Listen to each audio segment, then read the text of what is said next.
ಇದು ಖರ್ಚು ವೆಚ್ಚಗಳ ಪಾರ್ಟ್ 2 ವಿಡಿಯೋ ಆಗಿರುತ್ತೆ. ಪಾರ್ಟ್ 1 ನೋಡಿಲ್ಲ ಅಂದ್ರೆ ಹೋಗಿ ನೋಡ್ಕೊಂಬನ್ನಿ. ಸೊ ನೋಡಿ, ಇದು ಗೇಜ್.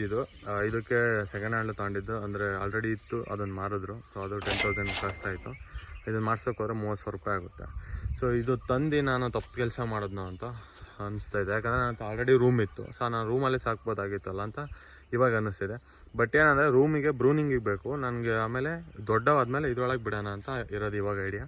ಸೊ ಈ ಥರ ಐಡಿಯಾ ಮಾಡಿದ್ರೆ ವರ್ಕ್ ಆಗುತ್ತೆ ಇದು. ಆಮೇಲೆ ಟ್ರಾನ್ಸ್ಪೋರ್ಟೇಷನ್ ಚಾರ್ಜು 10,000 ರೂಪಾಯಿ ಬಿತ್ತು, ಆಳು ಕೂಲಿ ಎಲ್ಲ ಸೇರಿ.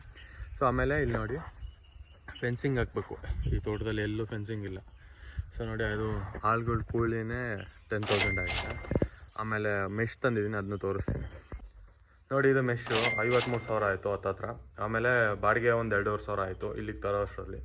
ಸೊ ಇದಿಷ್ಟು. ಆಮೇಲೆ ಇನ್ನೇನು ಫೆನ್ಸಿಂಗ್ ಹಾಕಿದ್ರೆ ಕೋಳಿನೇ ಬಿಡ್ಬೋದು. ಆಮೇಲೆ ಇನ್ನೂ ನೆಟ್ ತರಬೇಕು, ಯಾವುದೋ ಗ್ರೀನ್ ನೆಟ್ ಬರುತ್ತಲ್ಲ. ಆಮೇಲೆ ಮೀನಿನ ಬಲೆನೂ ತರಬೇಕು, ಯಾಕಂದರೆ ಆ ಒಳಗೆ ಬಂದರೆ ಅದರೊಳಗಡೆ ಸಿಗಾಕೊಳ್ಳಿ ಅಂತ ಅದನ್ನು ತರಬೇಕು. ಅದನ್ನು ಪೆಂಡಿಂಗ್ ಇದೆ. ಅದೊಂದು 8,000 ಅಂದ್ಕೊಂಡ್ರು. ಗ್ರೀನ್ ನೆಟ್ ಅವೆಲ್ಲ ಒಂದು 12,000 ಅಂದ್ಕೊಳ್ಳೋಣ. ಸೊ ಇದು ತರೋಕ್ಕೆ ಒಂದು 55,000 ಆಗಿದೆ. ಆ್ಯಂಡ್ ಅಲ್ಲಿ ಎಲ್ಲ ಗೇಜು ಅದೆಲ್ಲ ಸೇರಿ 30,000 ಆಗಿದೆ. ಅಲ್ಲಿಗೆ 85,000 ಆಯಿತು. ಸೊ ಇವಾಗ ಒಂದು 15,000 ಆಗುತ್ತೆ ಗ್ರೀನ್ ನೆಟ್ ಅದು ಇದು ಎಲ್ಲ ತರೋಕ್ಕೆ. 85, 90, 1,00,000 ಆಯಿತು. ಇನ್ನು 10,000 ಇನ್ವೆಸ್ಟ್ಮೆಂಟು ಕೋಳಿ ಪಿಳ್ಳೆ ಮತ್ತು ಅದು ಫೀಡು 1 ತಿಂಗಳು ಬ್ರೂನಿಂಗ್ ಮಾಡೋಕ್ಕೆ ಎಲ್ಲ ಖರ್ಚಾಗುತ್ತೆ.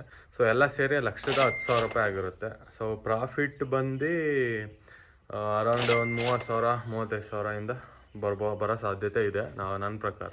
ಸೊ ಅದಿನ್ನೂ ಮಾರಿದಾಗಲೇ ಗೊತ್ತಾಗೋದು. ಇನ್ನೂ ಅಪ್ಡೇಟ್ ಮಾಡ್ತೀನಿ. ಸೊ ಅಲ್ಲಿವರೆಗೂ ಸ್ಟೇ ಟ್ಯೂನ್. ಇವತ್ತಿನ ವಿಡಿಯೋ ಅಷ್ಟೇ. ಎಲ್ರಿಗೂ Tata, bye bye, take care.